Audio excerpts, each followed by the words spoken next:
क्या आपका मूड आज फिर से खराब है क्योंकि आपके बॉस ने कहा तुमसे कोई भी काम ठीक से नहीं होता है, या आपके टीचर ने कहा कि इससे खराब असाइनमेंट तो मैंने कभी देखी ही नहीं है, या आपकी फ्रेंड ने आपसे कहा तुम इतनी स्किनी क्यों हो, या आपके दोस्त ने आपसे कहा यार तू इतना जिम जाता है फिर भी तेरे सिक्स पैक्स क्यों नहीं बन रहे। वेल, चाहे घर हो, हमारा सोशल सर्कल हो, वर्क प्लेस हो, हमारे कॉलेज हो, इंस्टीट्यूट हो, हर जगह हमें किसी ना किसी से कोई ना कोई फीडबैक जरूर मिलता है। और कभी कभी वो फीडबैक हमारी ग्रोथ और डेवलपमेंट में हेल्प करने के बजाय हमें हर्ट और इंसल्टेड फील करके छोड़ जाता है। तो आज हम बात करेंगे कि फीडबैक्स को किस तरह से रिसीव करें ताकि वो आपकी मदद करें आपको और बेहतर करने में, क्योंकि फीडबैक रिसीव करना और फीडबैक्स को इम्प्लीमेंट करना हमारे लिए बहुत जरूरी है। सो नेक्स्ट टाइम जब भी हमें कोई फीडबैक मिलता है तो हम उसके दो स्टोरी नरेशन कर सकते हैं। One is a positive perspective, one is a negative perspective. Good evening, ma'am. Good evening, Shagun. Ma'am, the files you asked for. Okay. These are the latest designs, you know. Sorry, darling, but this is not what I expected. These won't gonna work. I never expected this from you, yaar. You people from such good institute can't be messing up like this. I can't show this to customer. I'm really sorry for this. I'm sorry, ma'am. She says I can't do it. She's just jealous of me. उसे colours की कोई समझ ही नहीं है। हाँ, क्या इससे better design मांगेगी मेरे से? छोड़, मैं नहीं कर रही। हाँ, मेरे को पता है उसने क्यों रिजेक्ट किया है मेरे प्रोजेक्ट को।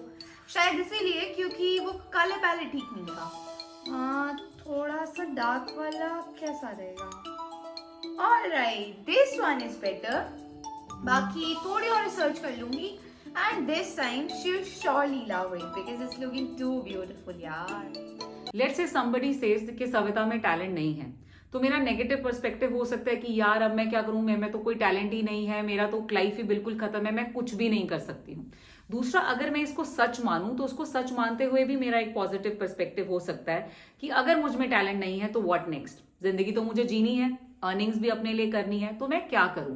तो मैं रिफ्लेक्ट कर सकती हूँ कि अगर मेरे में कोई इनबॉर्न या नेचुरल टैलेंट नहीं है तो मुझे वो टैलेंट एक्वायर करना है।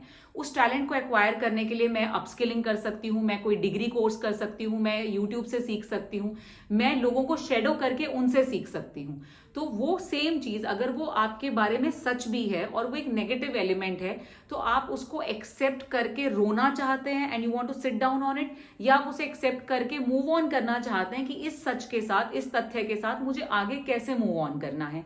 तो आप उस स्टोरी का अपने लिए पॉजिटिव नरेशन करेंगे या नेगेटिव नरेशन करेंगे, वो एक्चुअली में डिसाइड करेगा कि वो फीडबैक का आपके लाइफ में क्या असर होने वाला है।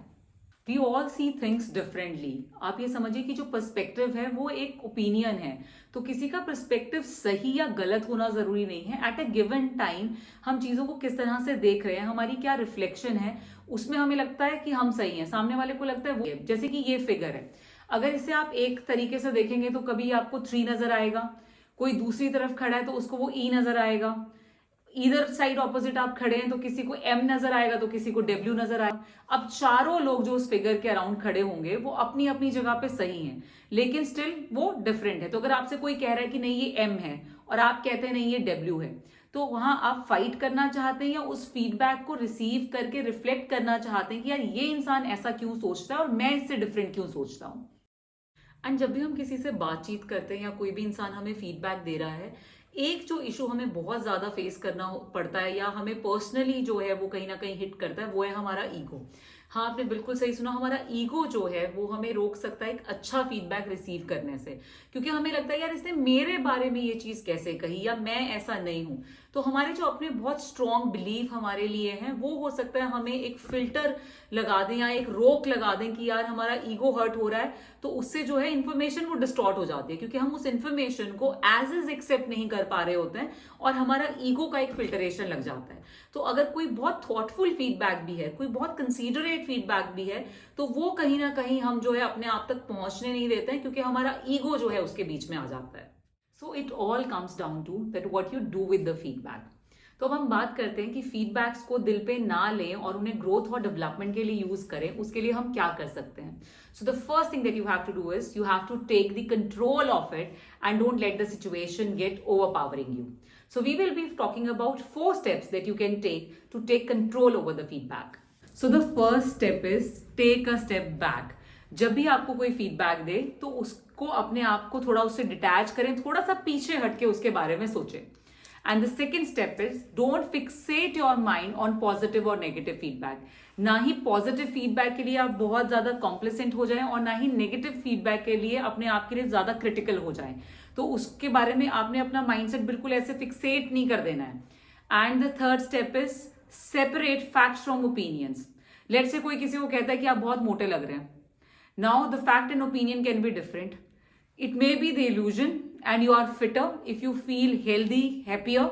और अगर आपको लग रहा है कि वो फीडबैक सच में सही है और आपको अपने बॉडी वेट मास के लिए कुछ करने की जरूरत है to feel healthy, to climb stairs, तो आप उस पर काम भी कर सकते हैं. तो जब आपको कोई फीडबैक देता है तो आपने हमेशा ओपिनियंस को और फैक्ट्स को मेजर करना है.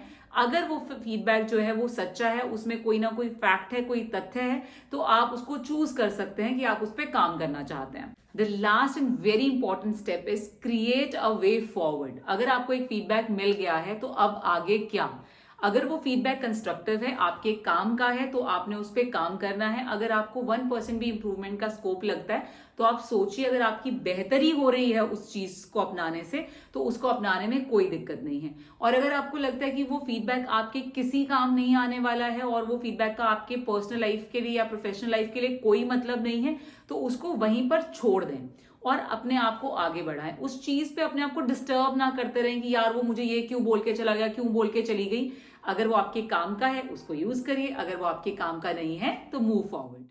तो हमेशा याद रखिए, फीडबैक जो है एक बहुत ही इनवैल्यूएबल टूल है आपको बेहतर बनाने का, आपके ग्रोथ और डेवलपमेंट का. तो हमेशा फीडबैक के बारे में रिसेप्टिव रहिए और लोगों से अपना फीडबैक मांगते भी रहिए, क्योंकि फीडबैक देना बड़ा डिफिकल्ट है कि कोई बुरा ना मान जाए. लेकिन अगर आप कह के फीडबैक मांगेंगे तो हो सकता है आपके मैनेजर, आपके कलीग्स, आपकी फैमिली आपके लिए सपोर्टिव हो और आपको फीडबैक देके आपको और बेहतर बनाए.